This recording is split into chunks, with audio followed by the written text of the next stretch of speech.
The Mercedes G-Wagon. What a more iconic car of the last 50, 100 years. And when I heard that they upgraded it, and from what everyone was saying about how they've made it more livable, more comfortable, while also retaining the obvious classic design and the ruggedness of the looks, you can imagine how keen I was to at least experience it and get a feel for what they've done with this 2019 model year. So I'm gonna take a look at it and walk you through it and see, point out the things that I noticed and that I enjoyed, especially about the design and the upgrades that they've done to it. And so we're gonna get straight into it. All right, first things first, the biggest thing, or at least the first thing that catches your eye when talking about the upgrades to the styling on this 2019 model are these half circle daytime LED running lamps. I think that gives it a much more modern look, but also retains that really aggressive aspect of it. Some updates that they've done to these signal turn indicators here is, I remember on the old model there were screws and stuff where you could actually see how you could remove it, but this time they've tidied that up. Another thing is they've left a little insert here, or a little opening here, so that you could, if you're driving alongside, you can easily see that. Of course, they also have the side mirror indicators as well, but that's a nice little touch they have there. And then of course, there's a chance for them to showcase their name, Mercedes-Benz. Another thing that is different than the previous generation are these indicators, these US spec amber indicators. It's a pretty long one. They've instead of having a little strip here or something, they went full force and had a nice little strip. And you'll see, I'll get to a little bit later, they'll have a matching red one for the rear. But let's not get too ahead of ourselves here. So let me make sure I show you guys the overall front, the way it feels. It retains much of the same styling and the same feeling for it. Moving forward to the front windshield, you really get a sense of just the generation that this car comes from. You know, you have all this space here where it's nothing here, and the really only outward visibility that you have is from here all the way up to right there. And you'll see once you're set inside, it's a bit of an interesting thing. Another thing here, the mirrors, they've changed the shape of the mirrors a little less on the previous generations, and as well as on the GLS and some of the other Mercedes SUVs. The mirrors were a little more boxy.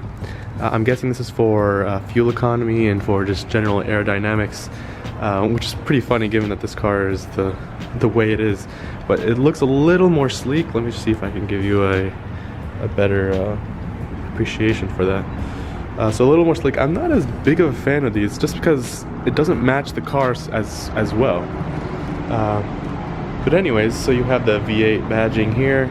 This is the G550 comes with the 4-liter biturbo with 416 horsepower and 450 torque. So it's no slouch. You're scooting back a little bit. The door, just get a shape for that door. I mean, it looks like a door you would see on like a submarine or some Navy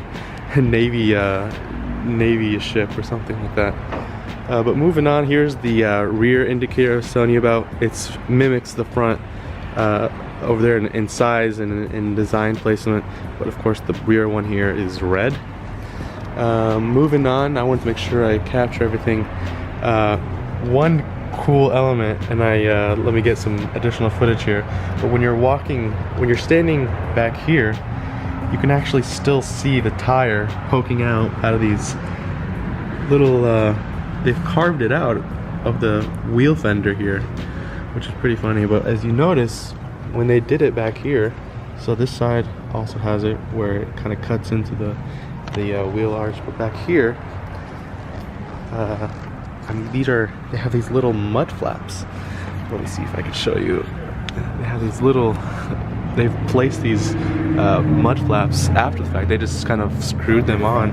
But when you're standing here, you see they have this right there. So moving on to the back here, you'll see the much like how on the front they've updated to those LED daytime running lamps, they have on the rear here LED turn signals and brake and rear reversing lights and all that stuff, which just updates the car and makes it look a little more modern and with the times. Okay, moving on to the interior.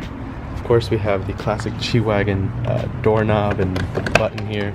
But one thing I wanted to point out while I'm still out here is that this car, they've probably emphasized these door hinges. You know, normally car makers will try to hide these things or something like that, but you know, all the door hinges are clearly visible, especially in the back here. These massive door hinges to open up this this pretty heavy door. But yeah, the door hinges are certainly style elements, which is really funny. And actually, speaking of hinges and them showing it, it's also right up here. So we have this one when the hood is open, and also over there. It's just so funny. I mean, that's the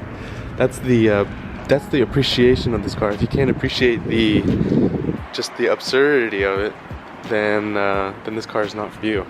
But anyway, back inside. And the first thing that I noticed were these door sills, which I noticed these, at first I thought they were just like some styling on this, but they're G's.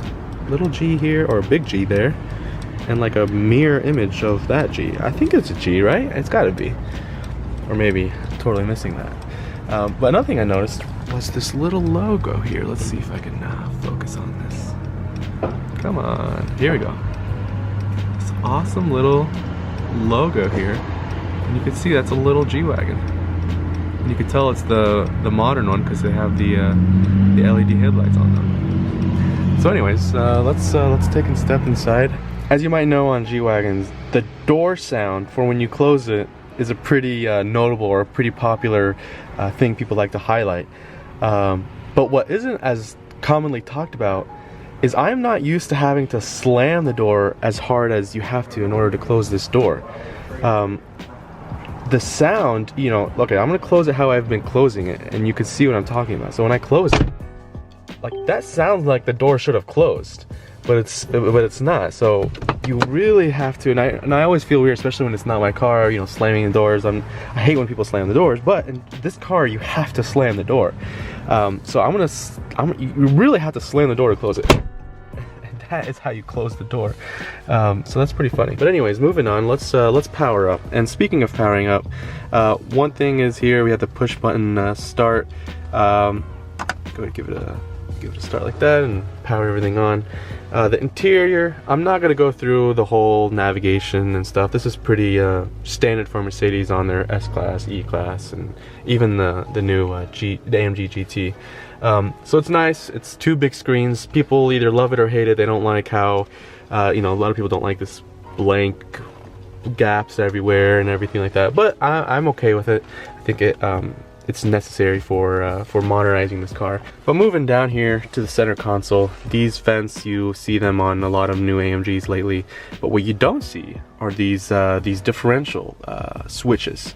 And I say switches because at first glance it looks like these are switches. I mean, you can toggle it, you know, back and forth like that, but in reality it's just a button. It's just a button. You can't flip it back and forth like a light switch or anything like that.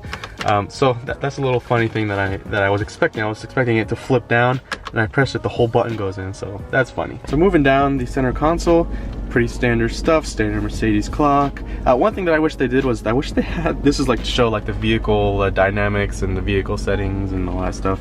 I wish they had a little G-Wagon there. That's just me, but they could have had an opportunity to have a little G-Wagon. But of course that would have required them to make a whole new button just for the G-Wagon, and that makes sense for why they didn't. But moving on, everything is pretty standard here. Nothing too unique to the G-Wagon. What is unique, of course, is also this grab handle. They've retained that styling element. But of course, here now we're looking out front.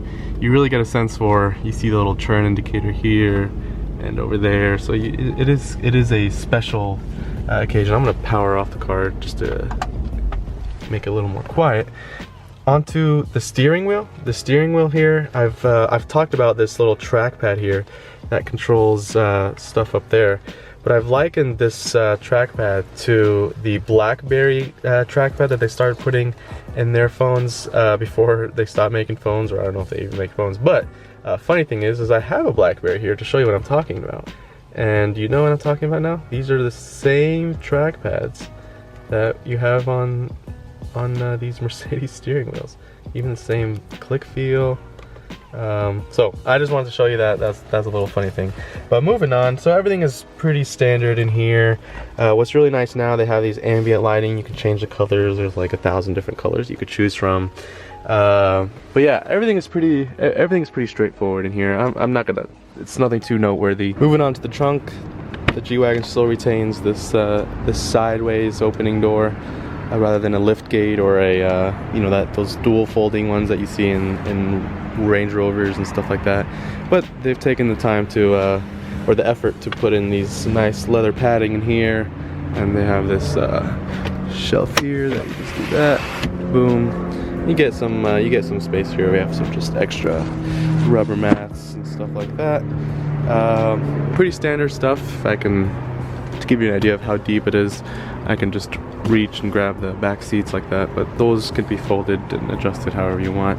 There is, though, this little hump right here, so that might limit what you can actually put back here, but I suspect this car isn't being bought for the storage capability of it. One thing worth noting is just how heavy this door is, and of course they have a full size spare back here, and of course the door, but you really got to give it some effort. And then boom. So what I have here is the G-Wagon's key, and there was something off about this key, because why is there a blank switch here? That's the most random place for a blank switch to be. I'm used to, you know, this car has some blank switches in here, but I'm not going to fault it for it. That's just how this car was spec'd. But when I realized what was going on here, this is where the trunk latch or the trunk release for other Mercedes models is. And of course this one, because of the door that it has here, it's not automated, or it can't manually do it. So one thing I wanted to make sure is to give you guys a startup exhaust note, and of course on this car the exhausts are on the side, so let's hear how it sounds.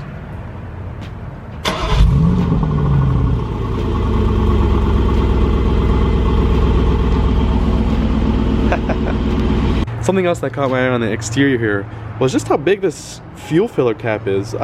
It's really rectangular, it's big, but that's not what was noticeable. When I opened it, I was talking about the interior, how I wish they had that button with the G-Wagon silhouette, but they didn't let us down on the fuel filler cap here. They have a little G-Wagon. So yeah, there's the overview of the G-Wagon. I hope this just gives you a little taste of what they've done to this new generation 2019 model year, just to update it, upgrade it, and improve it. You know, this car has such a fan base, and people really love it.